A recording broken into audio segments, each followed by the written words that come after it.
Yeah, so Antoine Danchin doesn't feel too well, so he sent a text and I'm going to read it. So I'm sorry for that. So I hope my reading will not be too bad. So the title of the speech by Antoine is How René THOM Changed Molecular Biology. And Antoine Danchin is presently affiliated with the School of Biomedical Sciences, which is called the Li Ka-shing Faculty of Medicine at Hong Kong University.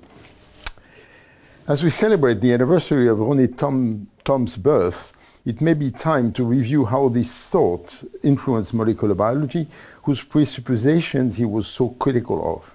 The prophetic nature of his vision is revealed in an exchange with Antoine Danchin following a discussion on determinism that began in the magazine Le Débat. This is what I shall attempt to bring to light in this tribute. What he criticized about this still young science was the anecdotal nature of many of the objects or processes it highlighted, as well as its apparent lack of generality. He mocked the arm cutters, head cutters, and other similar enzymes that were supposed to explain life. A mathematician at heart, but much more Aristotelian than Platonist, he was only interested in phenomena leading to general laws. What he understood by life was not the collection of organisms or the objects that make them up, but their form and the animate character that, for example, led the morphological evolution from embryo to adult organism. In an exchange of letters to me on April 3rd, 1981, René THOM wrote as follows, quoting Thom, "What I criticize about molecular biology is the assertion, raised to the level of a ritually repeated dogma, that everything in biological organization can be reduced to molecular interactions, an assertion that is certainly not possible to invalidate, since living beings are made of molecules. The problem is whether the description of molecular interactions oriented by higher levels will not require the introduction of broader entities, such as fields, susceptible to both biochemical and vitalist definitions." Vitalism, that's the end of quote. Vitalism is the preconception that there is a principle specific to life that accounts for its animate aspect, as seen as the details of movement in living beings. The manifestations of this animation have been described over the centuries in a great many forms, often organized in hierarchies, distinguishing in particular the vegetative animation of plants, which is found at the most elementary level of animation in animals, which are also endowed with a higher degree of animation. This animal animation corresponded to sensitivity, and then, in the animal chosen as the ultimate reference, man, to intellectual activity. It will come as no surprise to find René THOM's view validated by his in-depth reading of Aristotle. The question for the experimental biologist, then, is whether there is not a family of biological functions. Function, a term used in mathematics, is a very ill-defined concept in biology that would account for this animation. This would make it possible to explain this enigmatic vitalism through an original concept that would bring to light hitherto unknown physical principle presiding over the constitution of biological chemistry. To do this, we first had to take into account the points of agreement that united us, as René THOM remarked in the same letter. A quote, "My dear Danchin, thank you for your long letter. Reading you, I have the impression that our positions are not very far apart. If you accept the ideas of A, determinism, in principle, B, ontological priority of continuity, C, relative autonomy of each level of morphological organization, then that's already quite a few words crossed out a nice basis for agreement. But I'm still wondering whether light, as Valery put it, on the problem of the redefinition of levels of organization. Put bluntly, here's the question, are there formal morphological criteria for distinguishing living morphology or morphology resulting from the action of a living being from morphology due solely to the action of the forces of inanimate nature?" End of quote. Let us explain these ideas. Point A is crucial, all the more so as a certain fashion tends to pretend that determinism can be dispensed with. Yet, This opens the door to all manner of fantasies, leaving open the possibility of the magical action of chance as the whim of conceptual demand. In a series of very violent interventions, Thom was particularly keen to avoid this trap, replacing the idea of chance with a simple conjunction of independent causal series. Introducing contingency rather than chance as the origin of the logic of the deterministic change of causes made it possible to understand the apparent absence of a priori logic in the course of events. The fashion, still dominant today, of rejecting determinism obviously led to the determination of vague concepts that Abord concludes his letter of October 9, 1981 with this, quote, "Let us finish with Prigogine. The fact that almost the entire scientific community has allowed itself to be fooled by this swindler speaks volumes about the state of lack of scientific culture of the vast majority of scientists. There is no logical link between order and dissipativity." So here is the table with order on the left, dissipativity with plus and minus signs, and then looking at the various levels of organization. So crystal, homogeneous temperature, crystal with temperature gradient, Bénard convection, dissipative structure, hydrodynamic turbulence, Hamiltonian systems of Anosov type, hard molecule gases. I'll let you write the plus and the minuses. And yet one believes that there is a thermodynamics of the irreversible that would explain living matter. There we have a strong point of agreement. It is a great pity then that René THOM, like the author of these lines, was unaware that Rolf Landauer, a renowned physicist whom we will meet later, had also established the inanity of Prigogine's work in a series of papers summarized in a very thorough article in the Annals of the New York Academy of Sciences. The role of fluctuations in multistable system in the transition to multistability, that's the title of the article, in the New York Academy of Sciences, volume 316, pages 433 to 452, and the year is 1979. Dedicated to the author of these lines. So, Antoine Danchin. As he has spoken at length on this subject, halte au hasard, silence au bruit, we will not develop René THOM's thought on this theme any further. Determinism should not be made to say more than what it means, nor should we be afraid of it in the name of a very primitive idea of what freedom is. We will simply stress here that what is important when we appeal to determinism is not to confine ourselves to 18th century mechanics, where what is determined is also predictable. It is this fairly archaic way of thinking that often leads to the rejection of determinism. In fact, not only does Lorenz's image of the butterfly show that the consequences of determinism are quite different, and above all, and this brings up a point that would very much have liked to discuss with René THOM, that there is a domain, although based on the discrete nature of integers, where the determinant is in a sense unpredictable. This is illustrated with the consequences of many recursive algorithms. The course of an algorithm of this type can be both completely deterministic and perfectly unpredictable. This point, highlighted by John Myhill as early as 1957, then Douglas Hofstadter in his Gödel, Hescher, Bach, An Eternal Golden Braid back in 1979, and emphasized in 1988 by Rolf Landauer's colleague at IBM, Charles Bennett, and which I discussed at length in the Delphic boat, obviously brings up to point B. Contemporary molecular genetics is based on an algorithmic description of gene expression. Yet, this is eminently discontinuous. In contrast to THOM's emphasis on continuity, the question, then, is whether the concrete implementation of an algorithm in matter, endowed with mass, would not lead to the uncovering of constraints on reality whose characteristics would be inherently continuous. This would put us back on a common plane. In short, to the basic categories of reality: mass, energy, space, time, Would not it be appropriate to add an additional category? Why not continuous or linked to a continuous foundation? This question, which I owe to René THOM's reflections on information, has fascinated me for all these years. And it is a few elements of an answer that I would like to offer today, again with reference to his own words.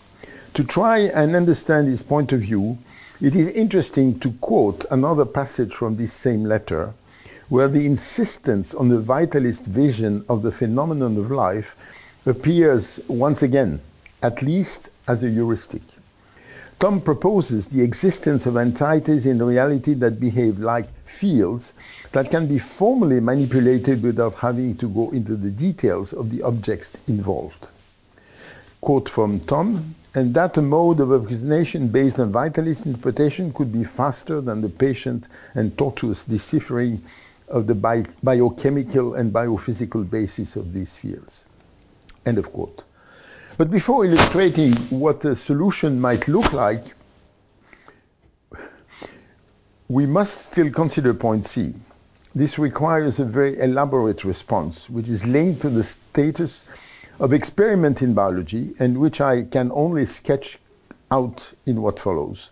Indeed, René THOM demands not only recognition of the autonomy of levels of organization, but also the generativity of any worthwhile approach, as he points out in this letter. Quote, the lack of generativity of formalization in biology is one of the major theoretical obstacles that the theory of catastrophes, elementary or otherwise, has not managed to overcome. All the more reason to look. End of quote. Whereas earlier, on April 3rd, 1981, he had stressed the fact that it is not necessary to know the details of material entities implied to be endowed with mass, as the objects making up the cell are for molecular biology. We all stumble over the omnipresent confusion between mass and matter. Quote again from THOM, but the legitimate possibility of abstractly using theoretical entities whose material basis we do not know seems to me a methodological imperative for which I will fight to the bitter end. End of quote. It seems to me that there is an opening to answer these questions if we introduced into our descriptions of the world a fifth currency of reality, the category most often referred to as information. We know that in physics, this is a well-accepted concept. However, although the word is used and omnipresent in biological discourse, it is curiously vague and has no deep conceptual implication. The only mathematical definition in which the term is commonly used is Shannon's, and it is a discontinuous description, often combined with a probabilistic description, what gives it the flavor of continuity. However, the context in which this term is used is not really information in the deepest sense of the term, as René THOM would have wished, but communication. How can a message, understood as a sequence of symbols, be transmitted without error, without concern for its meaning? This is undoubtedly one of the reasons why, as far as I know, THOM only sketched out what could be a theory of information in a general sense, while at the same time questioning the epistemological nature of this concept. It goes without saying that Shannon's vision is incredibly poor and cannot be the information that inhabits the physical reality of the world. This is particularly true of biology, where signification, meaning, plays a central role. Somewhere along the line, its contextualization needs to be brought out, which I believe would be an opportunity to bring out one of the fields summoned by THOM. It is clear that the meaning of a DNA molecule is defined by the context in which it is placed. A striking experimental demonstration of this fact was given in Japan when the complete genome of a blue-green alga was implemented in a hay bacillus. We observed nothing other than when the host multiplies, the creation of a replica of this foreign genome. This occurs without any particularity other than a certain slowdown in its growth. However, when placed in the parent alga, Mon téléphone est là-bas. This occurs without any particularity other than a certain slowdown in its growth. However, when placed in the parent alga, the same genome will obviously give the cell all its recognized properties, including morphology, and define it as a microbial species. Specifically, in this case, this involves its ability to fix carbon dioxide in the presence of light. The remarkable experiment demonstrates that there is indeed a minimal amount of information in DNA placed in the living context that which lead to the exact copy, its replication. This corresponds to information a la Shannon, but what then of the information that directs the synthesis of a blue-green algae and enables it to react to the sun? Rolf Landauer has championed the idea, accepted by many but not all, that information is physical. For him, it defines a genuine currency of reality, even if we do not yet know what this means in details, and it is something much wider than Shannon's information. It seems to me that following the development in Landauer's thinking is an avenue that would undoubtedly have inspired René THOM. It is a real pity that those two currents of thought, developed in parallel, didn't cross paths before their death, 1999 for Landauer and 2002 for THOM. This vision de facto imposes information as a fifth category of reality. Accepting this opens the way for biology to enter the realm of physics via a concept that has hitherto been purely metaphorical. If information is a genuine component of life, understanding the details of its management within the cell becomes critical. Rolf Landauer is famous for what is often referred to as the Landauer principle. Published in 1961, this principle is still largely ignored, despite the various details already discussed by Charles Bennett, one of the fathers of quantum cryptography, in 1988. Here we have an example of the same type as the very long occultation of Mendel's work. This principle is based on two demonstrations. On the one hand, performing calculation can be done reversibly, without consuming energy therefore, and on the other, energy is indeed dissipated somewhere, but what costs energy is the eraser of the memory that had not been used to perform the calculation. We can already see here that this principle involves the coupling of two dynamics, a slow dynamic which can create information, and a fast dynamic which makes the result of this creation irreversible. But this is indeed a physical reality can be seen in its implementation in adiabatic calculation, for example carried out by a family of microprocessors, but also in many recent experiments where a certain amount of information has been transmuted into energy. This demonstration is remarkable because it runs counter to a widely shared intuition which would have us believe that it is the process of creating information that is energy intensive.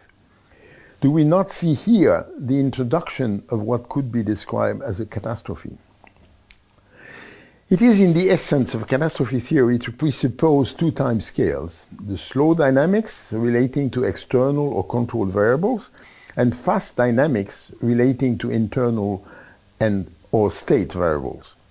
A Klein-Gordon-Soliton type phenomenon doesn't fit into the catastrophic scheme, whereas a forest fire does. Catastrophic schemes are therefore particularly well suited to the description of articulations between two levels of description. A fine level where fast dynamics prevail, and a coarse level where slow dynamics prevail. In order to follow René THOM's imperative to identify a general principle that will enable us to understand the animation of biological chemistry, it seemed necessary to ask ourselves the question and to search among all biological functions for at least one general family that would answer the questions. The functions in question must also illustrate the dynamics described above. To do this, we can first ask ourselves what are the concrete objects of biology whose existence should be explained. Then we can generalize. Thom, inspired by his childhood very concrete railway switches, could have accepted this approach. Let us start by identifying certain properties that affect the very fact of living. Aging is the obvious one. Material things, those with mass, wither over time. Gradually, the cell mixes old entities with their younger counterparts and loses its exquisite capacities. If a particular assemblage has a well-defined structure, associating its elements through specific relationships, this structure withers and disappears. To avoid this fate, a specific process must be able to distinguish between relevant and irrelevant entities and discard what is dysfunctional. Thus, the main characteristic of the functions to be discovered is that they must be able to discriminate between classes of objects. The ability to discriminate is at the root of what we generally call decision. We still do not quite understand why the standard physical laws that apply to biology give rise, in this area of reality, to entities that appear to be animate. Of course, a fire or a river move, they have a kind of animation. But in the case of life, this animation still have a purpose. It can decide to direct its movement or separate classes of objects, but is not this just the beginning of a typically vitalist behavior? To avoid being inundated with non-functional entities, the cell must be able to discriminate constantly between what is young and what is old, and also what has been affected by chemical accidents, for example. And the scope of what needs to be discriminated is much wider. More subtly, the growth and subsequent division of cells involves not only morphological changes, but above all, as the devil is in the detail, the correctly distributed localization of their components. For the long polymers that make up the heart of the cell, this also presupposes shaping involving functional folding. Of course, the identity of the cell, how it differs from its environment and from other cells in particular, is also a crucial property to explain. This is a central conceptual question summed up by the need for living phenomena to constitute classes and to act in such a way as to be able to discriminate between the entities, endowed with mass, form, or position, or even more abstract, that make them up. It is worth noting here that this very process of forming classes is not unrelated to the importance of catastrophe typology, for example. And this is the direction in which we should be looking. Quoting Thom, I no longer disagree with what you say in your last letter, to Danchin, of course. I'm willing to believe in the existence of a constraint due to the hierarchical structure of metabolism as a whole. But I believe that this structure, if it is molecularly realized, also has a continuous formal origin linked to the a priori opposites of regulation. Alongside the constraint of spatial localization, there is also the constraint of chemical kinetics due to its functional efficiency and regulation. End of quote. It was this very research program that motivated my exploration of an authentic link between information and the biological objects of metabolism. This has led me to identify agents that behave like Maxwell's demons, and which, by discriminating between classes of objects, will generate precisely the animation factor that René THOM was looking for. More precisely, in the smallest genomes, at least 1/10 of the genes encode functions of this type. And these are the functions which, because they involve hitherto unknown behavior, have long remained unknowns. Thom probably would not have liked the idea of agent, but abstract principles have to be embodied in a hard matter. And what is important here is the generalization made possible by the abstract conception of their role. How do they behave? The function equation must, if the classes are not ambiguous, implement a process that avoids the mistake of putting together objects that need to be distinguished. It is not a question of recognizing them, but of not mixing them up so that their subsequent destiny differs. The aim of discrimination is to divide entities in a sequence of different spatial temporal events, different destinies. The function of discrimination, therefore, doesn't stop at a given element, but always involves several elements that are different from one another. This is the essential difference with the enzyme-specific recognition identification hated by René THOM. Something which will be the object of a measurement, but the discriminating agent will associate this measurement with a particular action, the construction of classes of entities destined to follow subsequent destinies of a different nature. Since we are talking about classes rather than isolated individuals, the entities in question can accommodate a certain variation in their characteristics. They generally have no reason to have a specific, well-defined value, but rather belong to a space of values.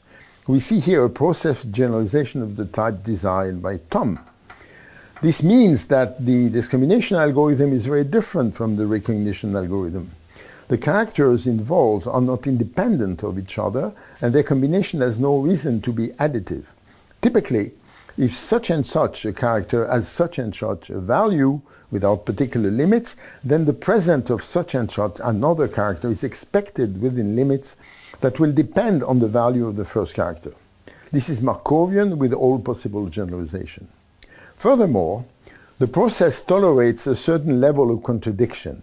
If a majority of characters correspond to the class, it is possible to tolerate the presence of characters that do not satisfy the majority rule. Discrimination is a purely informational property requiring the memorization of a character in order to classify objects that possess that character and distinguish them from those that do not. This is exactly what a Maxwell daemon does. However, the discrimination process is inseparable from the mechanism by which it is implemented in time and space. We need to study it and then describe it in detail. In the course of its implementation, the discriminating entity will make a succession of choices according to what it is measuring, in relation to a spatial temporal memory which, unlike recognition, has no reason to be static, since it concerns classes, i.e. objects presenting a subset of properties belonging to a larger set. The nature and origin of this memory will have to be analyzed in depth. Typically, this is a generally large but finite set of objects whose very existence results from the process of evolution by natural selection. In reality, after all, we need to understand the cell.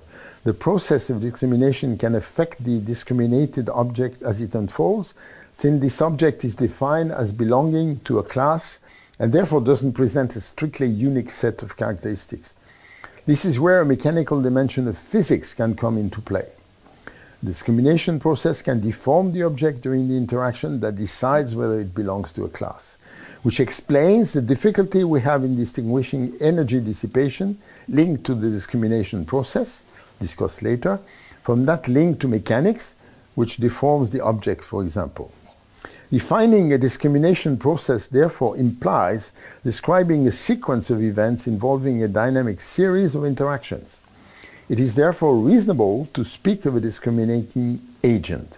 However, this makes our analysis of the physical-chemical processes involved difficult because, once again, it can be coupled to mechanical characteristics involving mechanical forces. The consequence of this remark is that it will sometimes be difficult in experiments to distinguish the energy involved in information manipulation from that involved in mechanical actions. This explains why we have summoned the idea of Maxwell's daemon, which was first characterized by a mechanical description, movement of a separating trapdoor between two compartments. This way of looking at things also explicitly implies the implementation of a quantity of energy that will be used by the agent to distinguish the elements it classifies, and which then enters into a specific destiny for each class. Again, this is a very different process from recognition, which is purely passive, acting as a gateway to a destiny independent of the process itself, transport, catalysis, start of regulation, and for René THOM, of no conceptual interest. In the biological process of discrimination, we therefore expect a source of energy to be involved the use of which follows a succession of stages. Let us imagine the case of two classes. Discriminating agent is preloaded with an energy source ready to fire, but with a safety catch. It encounters an unknown object and must decide to which class it belongs. First case, a series of interactions which the object leaves it unchanged, leading to the end of the process, leaving the discriminating agent loaded with the energy source and safety catch unchanged. Second case, the first series of interactions modifies the discriminating agent-object pair, leading to a second series of interactions. The safety catch is lifted. The object is then treated as an element of a class different from that of the first case and is directed towards a particular metabolic, spatial, or temporal path which will decide of its future. After this stage, the discriminating agent must return to its basic state, dissipating the energy with which it was equipped, and then reloading a fresh energy source while resetting its safety catch.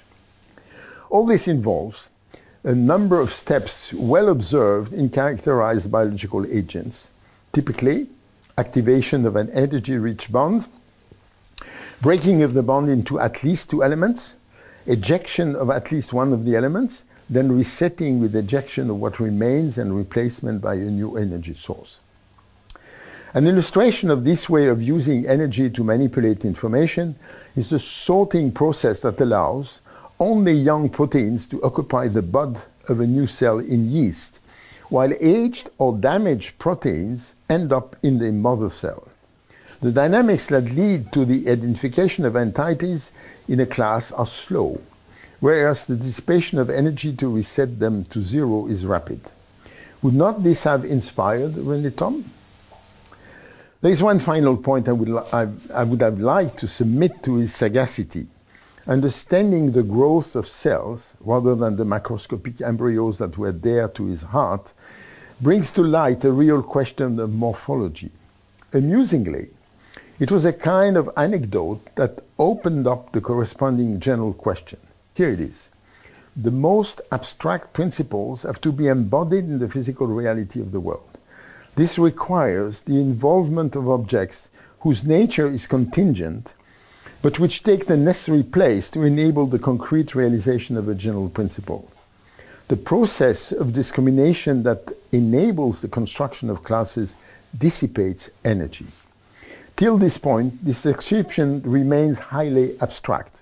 Yet, the objects that carry the energy loaded on the discriminating agents must be authentic chemical compounds that act as energy stores.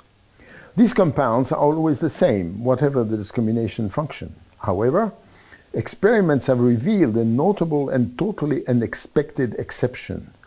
One of the storing devices of this energy to be dissipated, when the cell must decide to organize its chromosomes during growth and distribute them among the daughter cells, does indeed include the classic energy store, but its chemical nature differs from the usual ones. It is a chemically different store from the omnipresent ones. Why on earth this particularity? Here, of course, we have to go into detail to understand, and going into detail would have horrified René THOM. However, it reveals a general question that I would have loved to put to him. It is a question involving the geometry of Euclidean space, which constrains us all. One of the key properties of living organisms is the fact that cells grow before giving rise to new cells of the same type. A cell is a three-dimensional entity. It grows by combining the input and output of elementary building blocks. In a constant state of growth, the construction and combination of these blocks takes place in three dimensions, in the machinery of the cytoplasm, which expands as it does. But this leads to physical constraints that evolution has had to take into account to harmonize this growth. In particular, the cell membrane is two-dimensional, and the cell's genome, even more serious, is a thread, and therefore one-dimensional. There is too much of the building blocks needed to construct a membrane, and even more a genome. So there is a paradox between the three-dimensional synthesis of precursors and the non-homothetic growth of membranes and the genome. The latter, as we know, tends to occupy the volume of the cell in much the same way as a piano structure. Understanding the solutions found in the course of evolution could have appealed to René THOM. I will leave him with the last word. Quoting Thom, alongside the constraint of spatial localization, there is also the constraint of chemical kinetics linked to its functional and regulatory efficiency. Cuvier and Geoffroy Saint-Hilaire had already seen this very well in 1830, and I'm delighted that contemporary biologists are rediscovering it. I have no problem with the fact that the hysteresis of molecular structures can determine plastic and relatively contingent details, such as the zebra stripes in zebras and or panthers. It is a certain isomorphism between the dynamics of the whole organism and the dynamism of the cell, which explains why certain global structures can be coded molecularly in the cell, DNA or nuclear proteins. End of quote of René THOM and of the speech by Danchin. Thank you very much.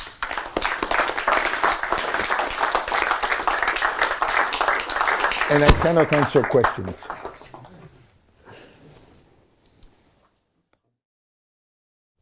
But still there is question. Okay. It's a comment, Jean-Pierre. Please. You know, I'm well aware of what Antoine is talking about because there is a paper, actually, I totally agree with him that information is physical. And there is a paper that was published in 1965, I'm pretty sure it's 1965 in Nature, by two, it's not very well cited, it's like, but you know, that's an argument against the citation metrics actually, because it's an important paper. And it has been written by Johnson and Knudsen, two Swedish people, I think. And it resolved a paradox that remained a mystery for kidney biochemistry for ages. You know, the kidney is a very wasteful organ. It has an efficiency that is remarkably lower than anything else. Your brain is much more efficient. Your muscles, your skin, everything in your body operates between 20 to 40% efficiency in terms of energy input and work output. Now, the kidney was like known to be 0.456%-ish. So it's like an order or two magnitudes lower than everybody else in the body. So these guys used Landauer principle without realizing they're using Landauer principle. They used a formula that was developed by Léon Brillouin in his book La science et la théorie de l'information that he published I think in the late 40s or early 50s. So Brillouin has a formula that states that the energy equivalent of information, which was put on a more rigorous basis by Landauer, is essentially per bit is K Boltzmann constant, T the absolute temperature logarithm of 2, the natural logarithm of 2. So when you do that, interestingly enough, the kidney operates, when you take into account, the kidney operates as a what? It's a selector. It decides you are a sodium, you are a potassium, you out, you in. It's selection. So when you operate in this manner, and you take the K Boltzmann T log 2 into consideration as an energy term per act of selection, you recover the 40% exactly. It's unbelievable. And they have published, these workers have published a couple of follow-ups, I think in 70 or 72, and then in the 80s another article, one was in Science and the other one was in Biophysical Reviews, that expanded on these ideas. But you know, that's so I should summarize here because it's late, but that's about it. You know, that. Thank you very much for the very interesting comment and suggestion for reading. Other comments? If not, I thank you all for your patience for the whole afternoon.